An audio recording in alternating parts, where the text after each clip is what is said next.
Hello, everyone. Thank you for joining us today for making better IT cost and scope decisions with top-down estimation. Before we get started, I will take a minute to introduce our speaker today, Keith Siaco.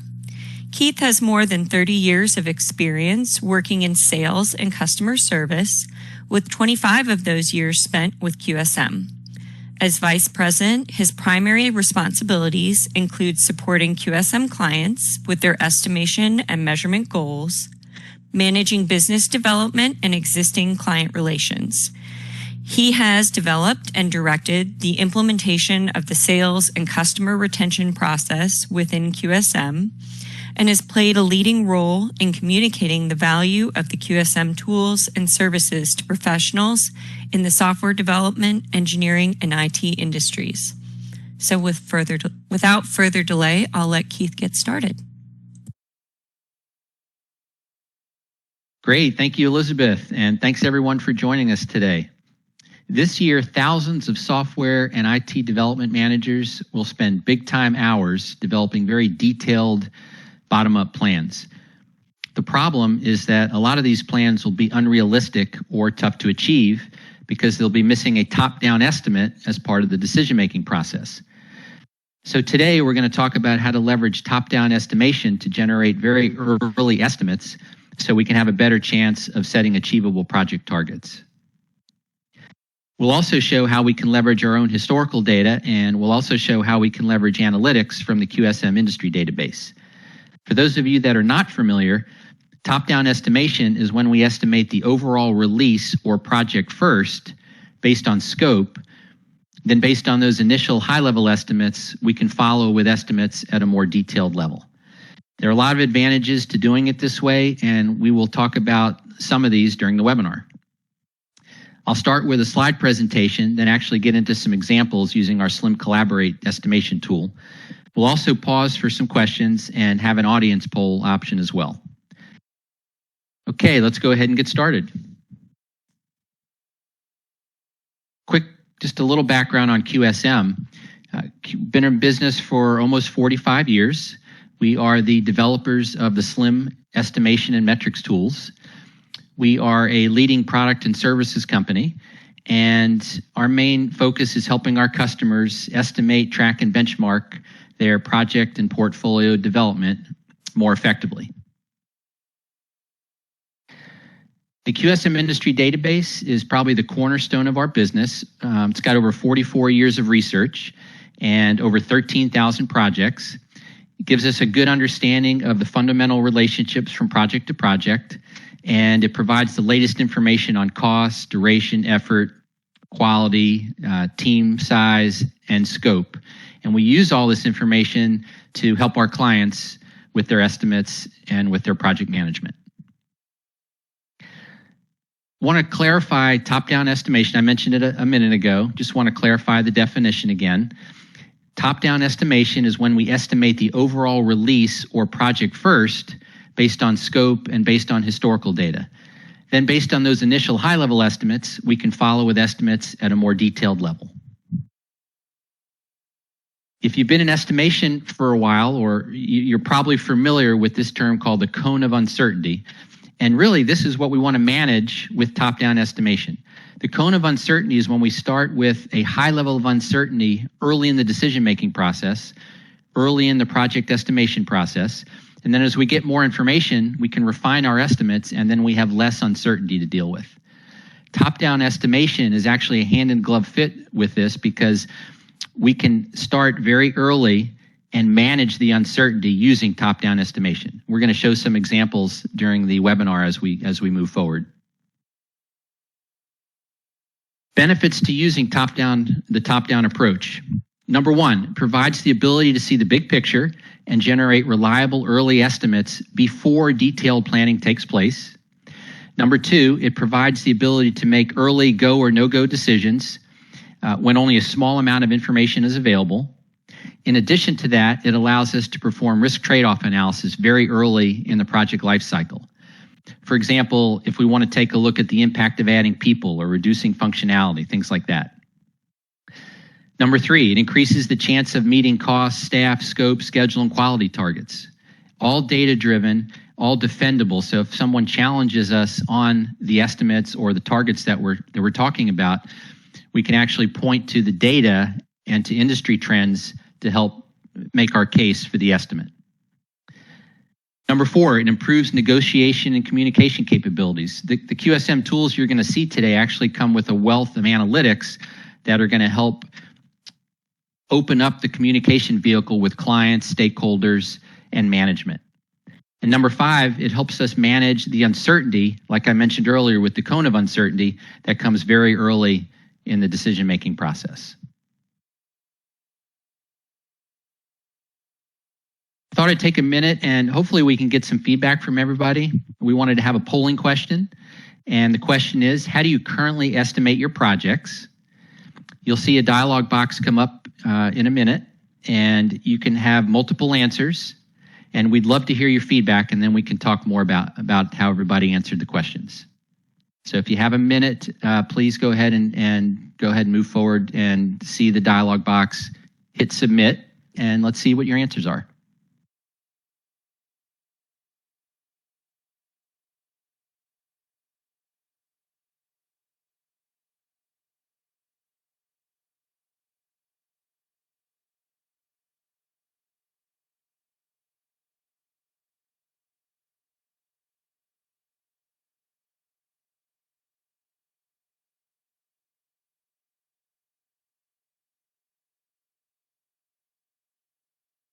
Really appreciate everybody taking the time to answer the question. Should be almost completed.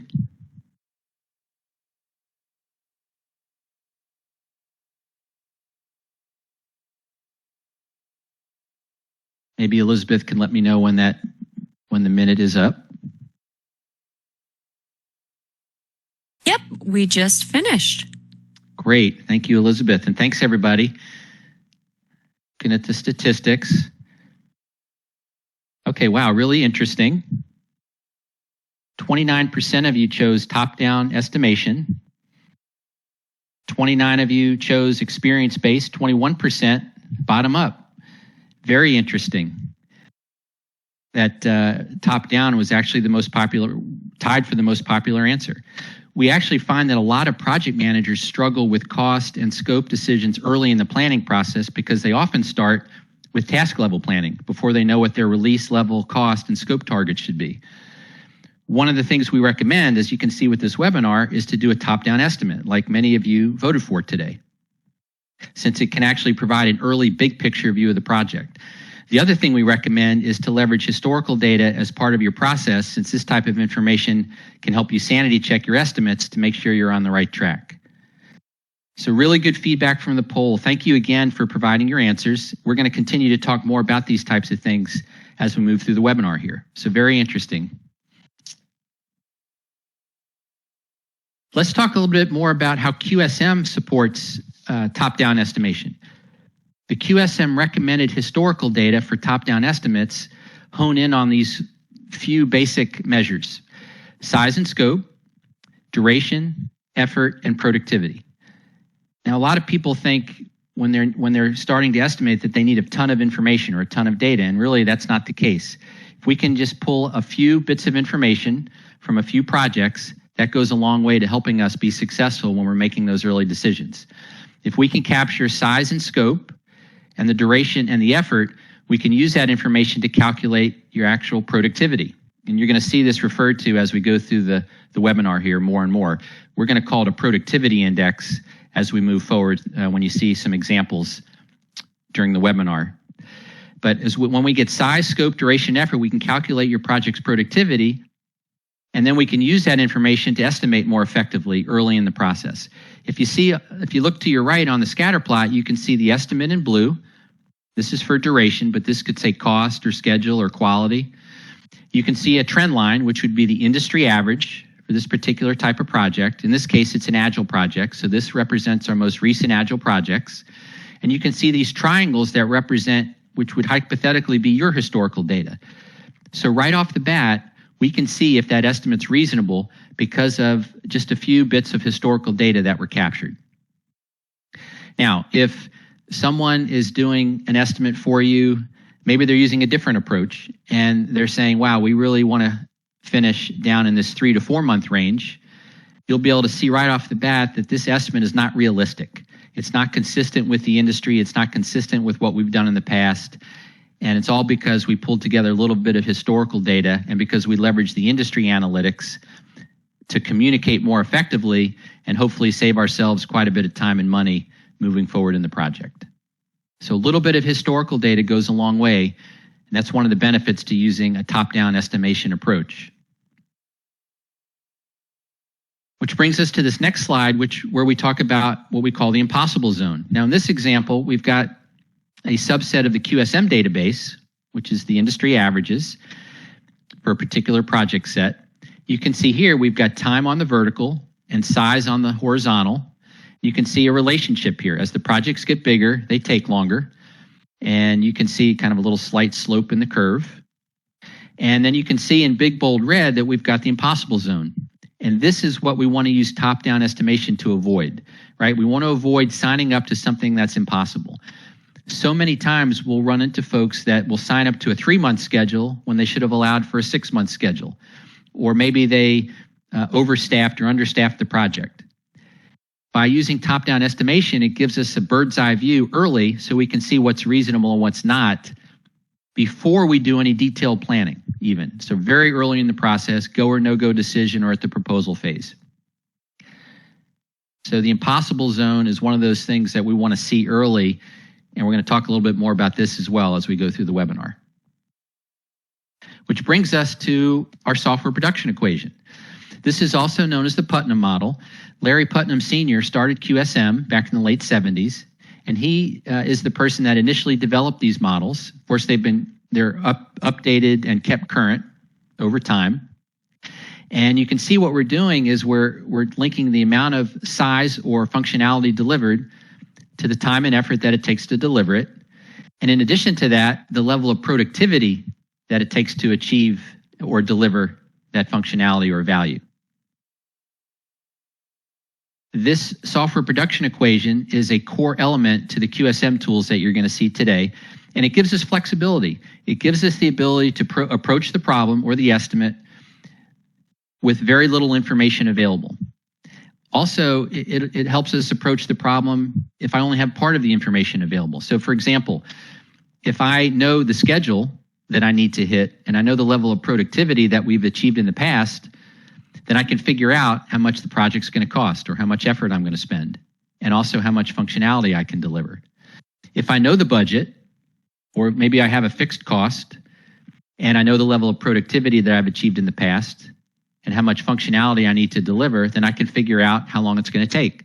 So this equation can be rearranged to solve various estimation problems. Very flexible, and you're going to see some examples of this in action through a demo a little bit later in the webinar.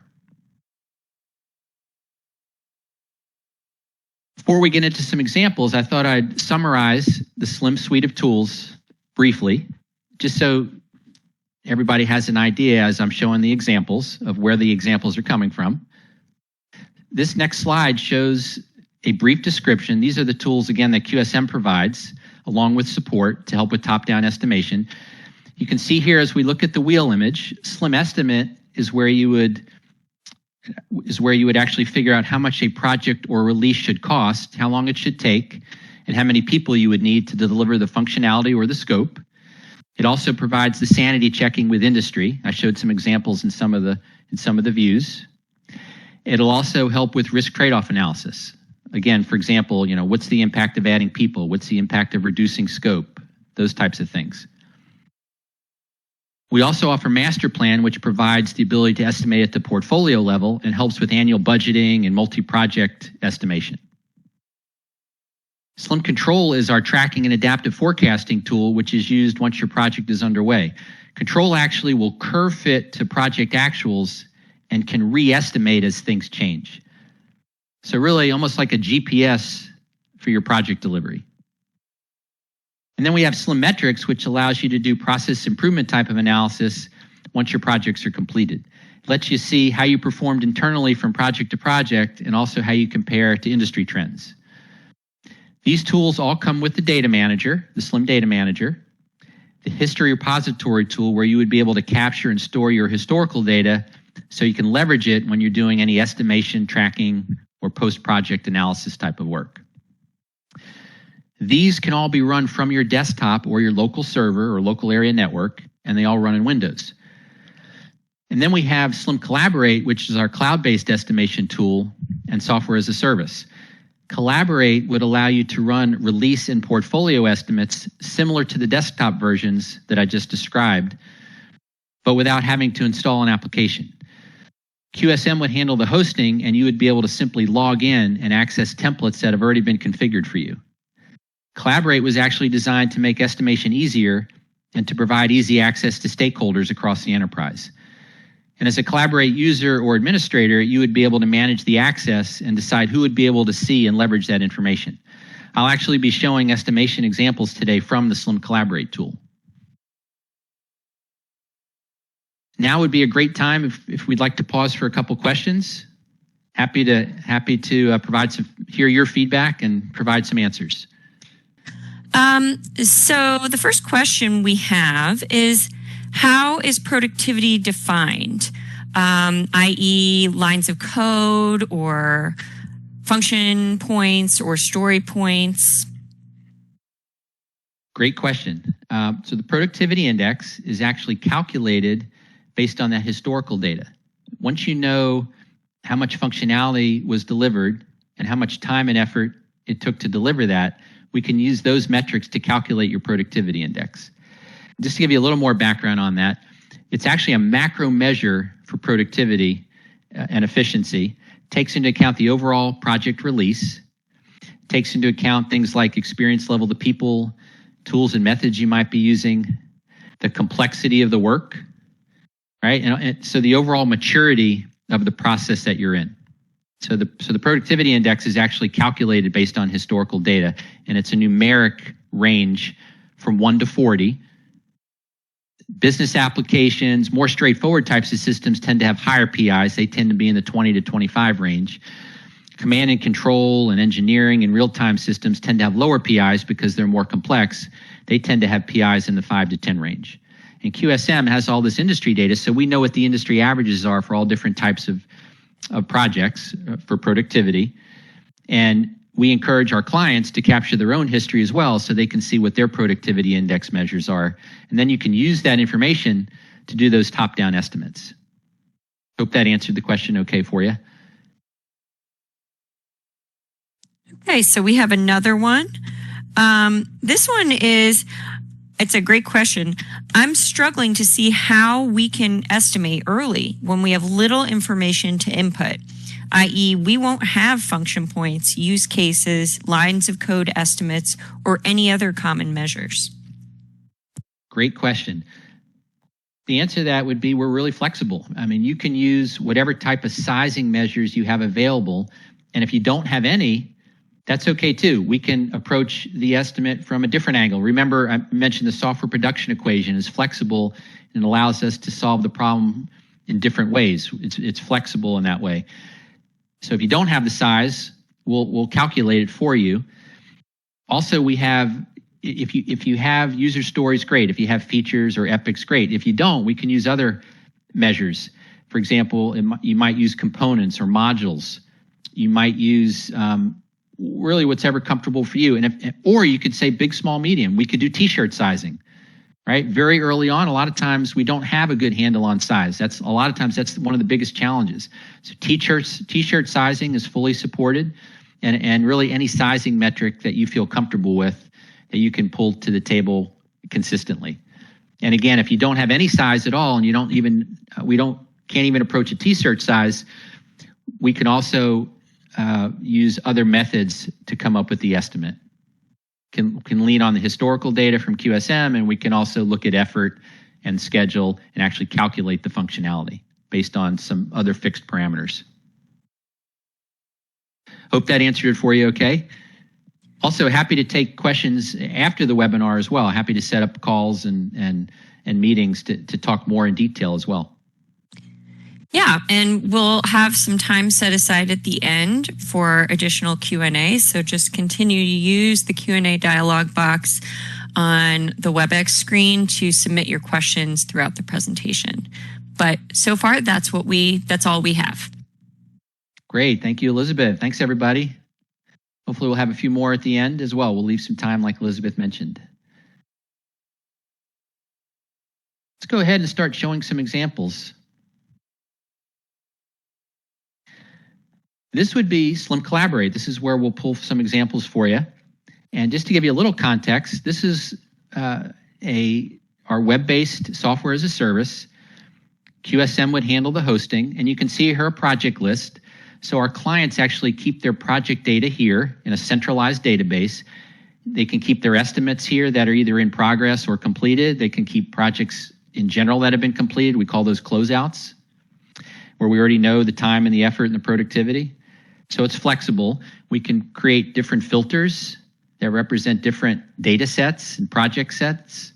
So you can see here I've got estimates that need changes, projects that haven't been estimated yet that need estimates. I've got projects that represent the agile environment, waterfall, cybersecurity. It's flexible. We can set up your web instance with your projects, and then you can access them and actually manage the access to them and decide who can see what bits of information. We have a full area here where we can set up our preferences. You can actually manage email notifications and decide what information you'd like to be notified about and who should receive those notifications. We have a full back office where you would be able to access templates that represent all different types of life cycles and all different types of project delivery. For example, you might be working on, big company might have different projects in different areas. You might have projects that represent data warehousing. You might have custom development, microservices, digital transformation, cloud migration. All that information can be accessed from the back office, and you would simply open up a template, and then you'd be able to generate the estimate. And then all this information can be shared with other members of the team, stakeholders, clients, whoever you decide that you would like to see the data. Just wanted to explain that for context as we show some examples here. Let's go ahead and jump right in and do a top-down estimate. I'm going to open one up. And you can see here, got a nice dashboard of analytics. But first, let's start from the beginning. And if we go to project settings, you can see that we've opened up a template, one of those templates that I just mentioned that's already been configured for you. This is where we would see information relevant to your particular project environment, characteristics that fit the work that you're doing, reliability information, how you want to set that up, configuration sets that represent all different types of applications, whether it's waterfall or agile or digital transformation or cloud. However you want to define your phases and your milestones and your things that are going on in your project environment, how you staff the project. And then we'll be able to pull in different trend lines, right? I mentioned the QSM Industry Database, how you can lean on us, especially if you don't have any of your own historical data, to get started. And then you'll be able to rely on the QSM models and forecasting capability to adjust for any uncertainty. And I'm going to show you some examples of that in a couple minutes. But this would be where you would actually choose what type of project you're working on. When I click on one of these, it brings in the typical cost and schedule and effort numbers for this particular type of project. So here I've got the most recent agile information, cost, schedule, and effort that I can leverage now when I go forward on the estimate. Then we move to actually generate the estimate to this assumptions tab. You can see we have multiple approaches based on the information that you have available.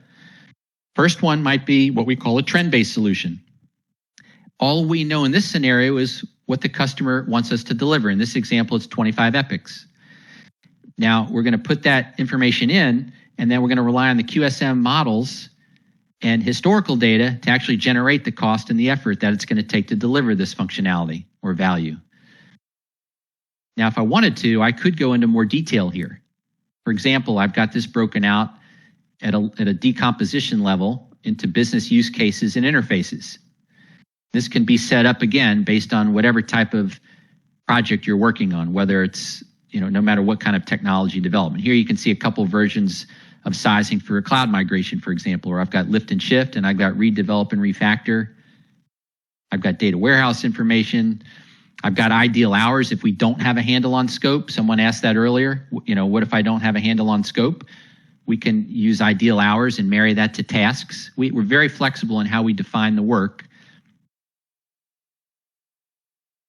And then we'll put in the amount of functionality, and then we'll let the QSM tool figure out the cost and the effort. That's one approach. Another approach might be a time box. This is a really popular way for our Agile clients. You can see here that we have the industry productivity index populated automatically based on our most recent Agile projects. And then we have the schedule and the staffing goal. A lot of times when we're working with Agile clients, they'll tell us, well, the schedule's fixed or the cost is fixed. And that's totally fine, fully support that. In addition to that, we want to make sure that those targets are realistic, right? With the industry data and with their own historical data if they have any. We'll put it in the targets, but we're also going to validate whether those targets are reasonable so they can make good early decisions. And then again, we're going to use that productivity from their data, or either their data specifically or the industry data. And then we're going to run the estimate, and we're going to actually calculate the scope. How many epics can I deliver within 6 months with 8 people? This is also flexible. I can, if I have a specific budget or effort number that I'm dealing with, I can use that as well. Lots of flexibility here. And then we've got this feasibility scenario, this feasibility solution method, where again, we don't have a lot of information. One of the huge benefits to top-down estimation, remember from the slide, is that we don't oftentimes, remember early in that on the uncertainty, we don't have a lot of information.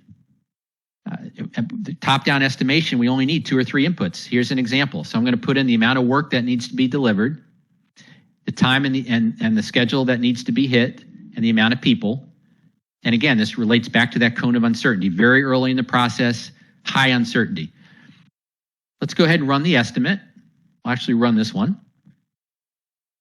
Within a couple seconds, it generates the estimate. It brings me back to this analysis area. You can see I've got a multitude of dashboards, so I can use to communicate with the stakeholders. Another advantage of top-down estimating. Early communication too, so everybody's on the same page before we move forward. Before we spend days doing a very detailed bottom-up plan, we want to know what the targets are, right? That would be top-down estimation.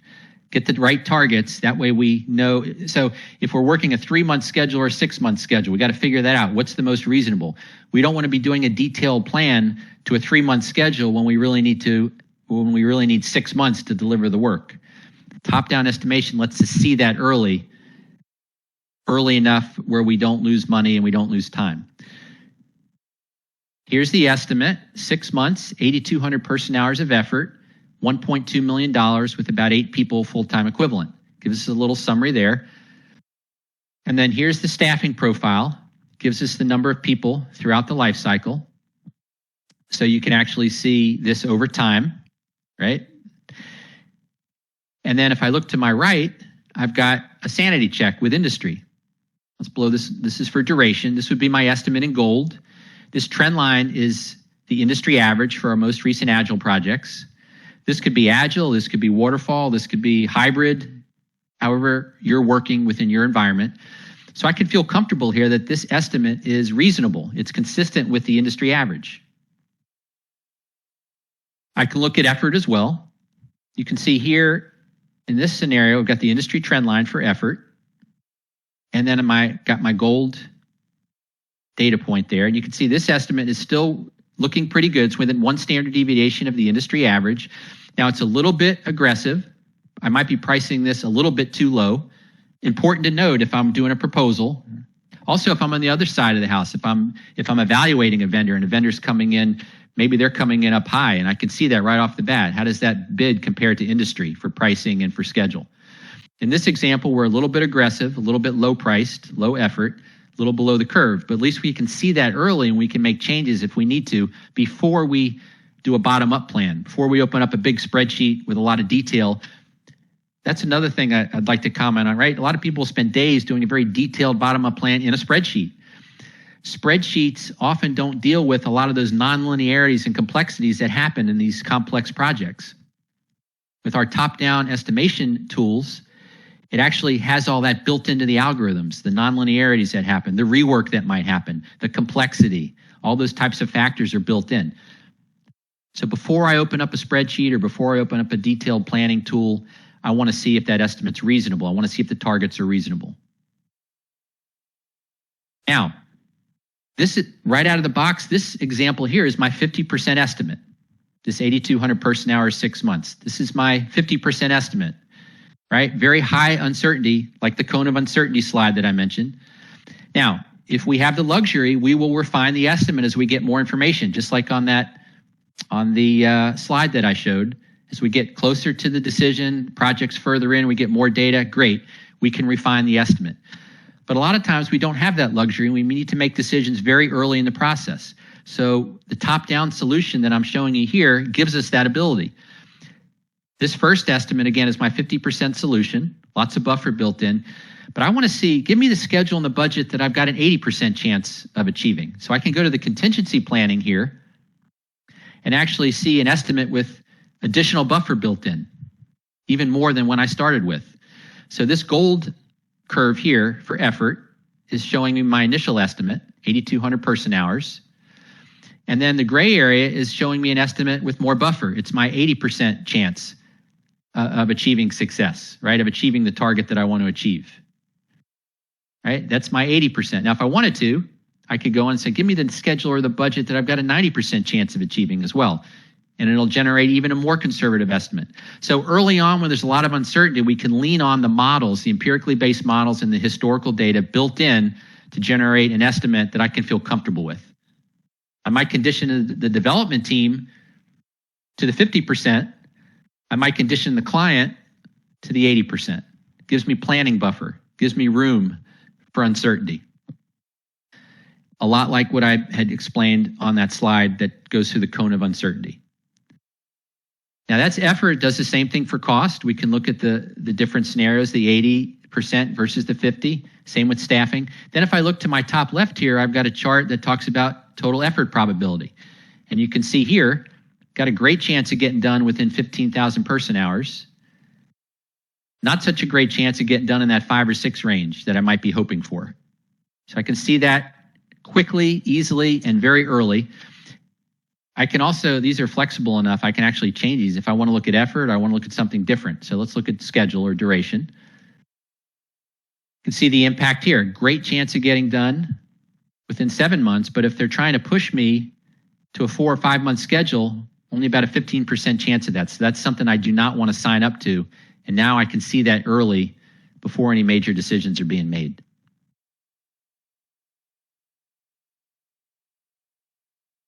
Now, in addition to that, we're looking top down, we're looking release level. It'll also break the estimate out at a granular level. I go to skill allocations, it'll actually break out the staffing and the effort and the cost at a lower level. And it did all this work with just 3 inputs. I didn't have to go into a big detailed spreadsheet and kind of guess at gut feel everybody's hours and then tally it up. 3 inputs, it brought me here. Now it calculated the staffing for me based on the template, based on the historical data. And if people challenge me, I can say, look, it's based on what we've done in the past, and also it's competitive because it compares well to industry. So here I've got the staffing by role by month. Here are the developers, QA, right? Got the effort by role by month. There's the developers again, quality. Can look at each one. Does the same thing for cost, cumulative cost, and also the cost rate. Everything at my fingertips already calculated based on the historical data. It'll also let me look at solutions side to side, side by side. So I've got, again, here are the metrics that I care about: duration, cost, size, and productivity. Now you can see here the gold bar is what I was hoping for. Those are my estimates. I was hoping for 6 months with a cost of $1.3 million. QSM is saying probably not going to happen. Based on the historical data, we really need to allow for a little more time and a little more money. Again, building buffer, cone of uncertainty, managing that, right?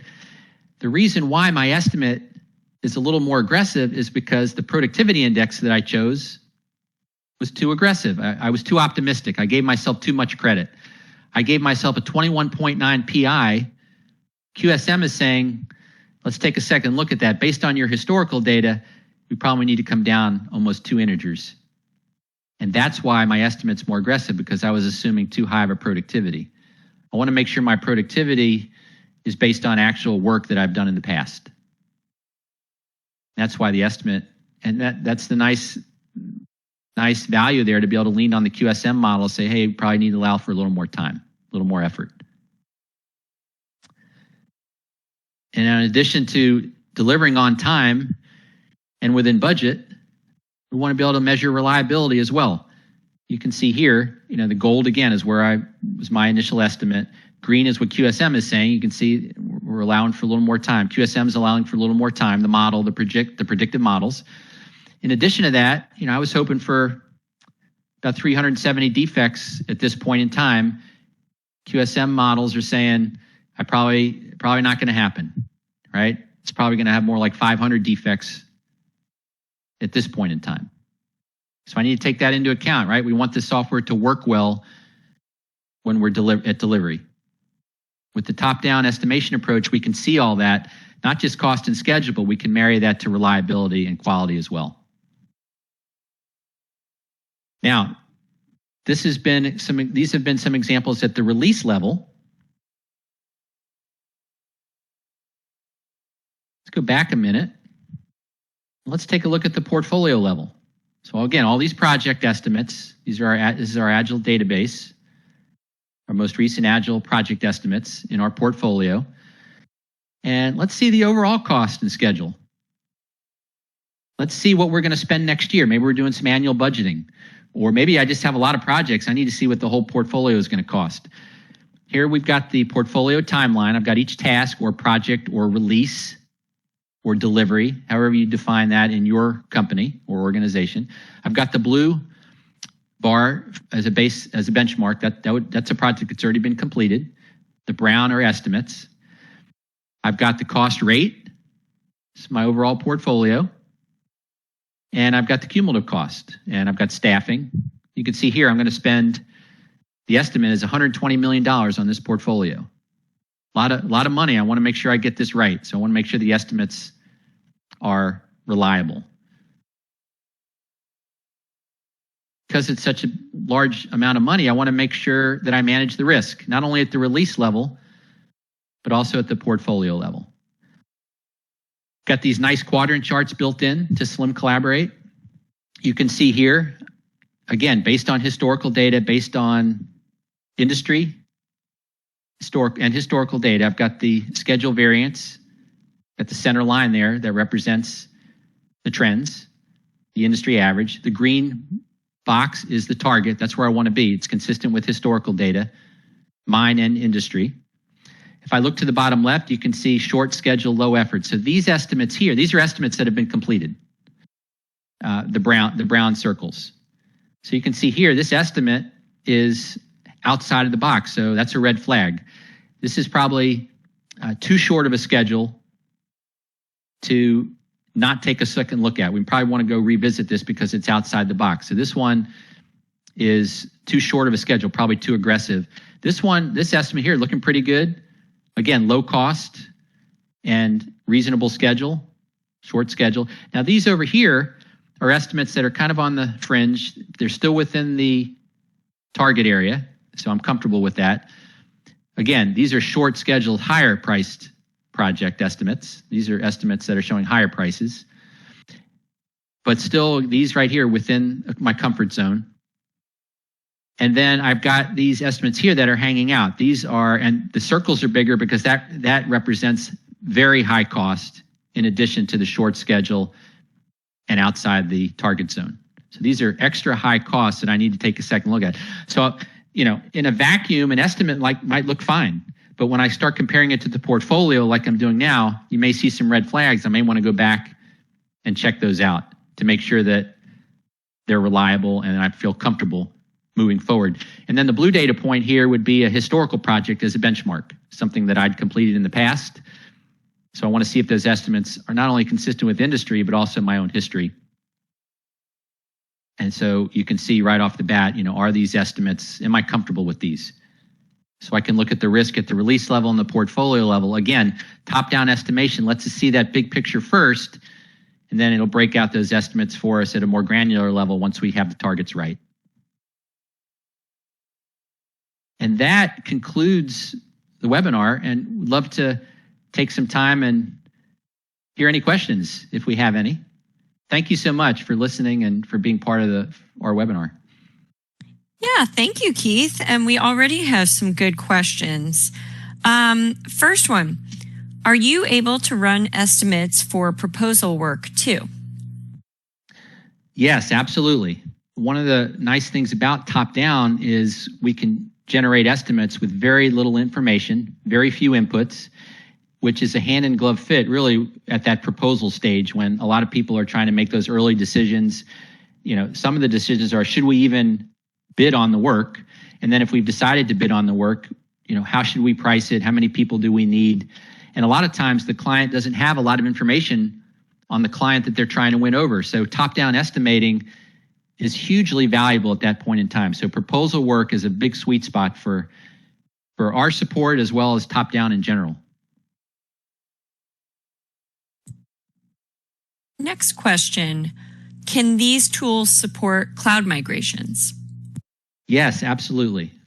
So we support really any type of technology development process. Cloud migration is a huge area for us. In fact, we have trend lines that represent industry for cost and schedule and effort on cloud migrations. We have sizing templates built that reflect all different types of environments with that cloud migrations take part in.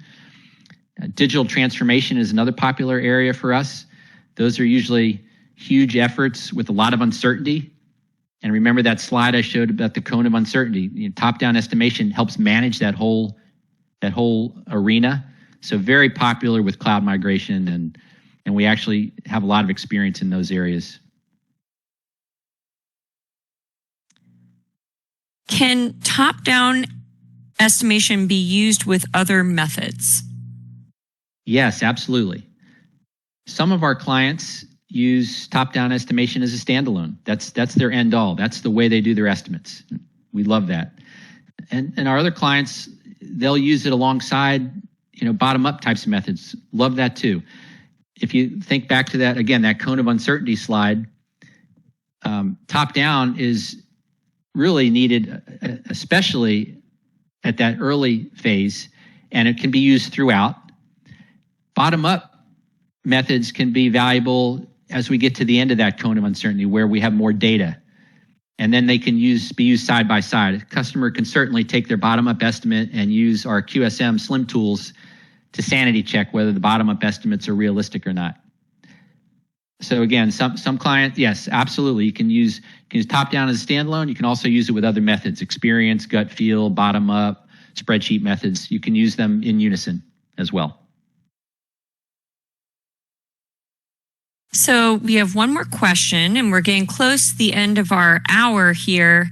But if there are any additional questions, please, by all means, use Keith's contact information up here to follow up with us. And if you have any more pressing questions, please pop them into the Q&A dialog box. But right now, I just have one more. Can we use user stories for sizing? And what other size metrics could we use? Great question. Yes, absolutely. User stories, very popular. We work with a ton of Agile clients that use user stories. And we're flexible. You could use story points, epics. And if you're, that's very popular. Those are very popular in the Agile domain. You could also use things like modules and components. You could really, anything that you feel like you can bring in consistently that defines the work that you're doing, we can use. We can help you create a sizing template. The support's included with our licenses, so we can actually help you with your estimates. Very flexible in the sizing area. Sizing is usually one of the biggest challenges, and we're definitely here to help with that. So user story is very popular, and any other sizing metric that you feel you can bring in consistently. So that's all we have for Q&A. But thank you so much, Keith, for a great presentation today. And thank you to our audience who had some great questions and for joining us today. Stay tuned for future presentations from QSM. We have regular webinars as well as we share white papers and videos. So make sure to, if you haven't already, subscribe to our email list, and you can receive free resources from us regularly. Great. Thank you so much, Elizabeth. And thanks everybody for joining us. Really appreciate it.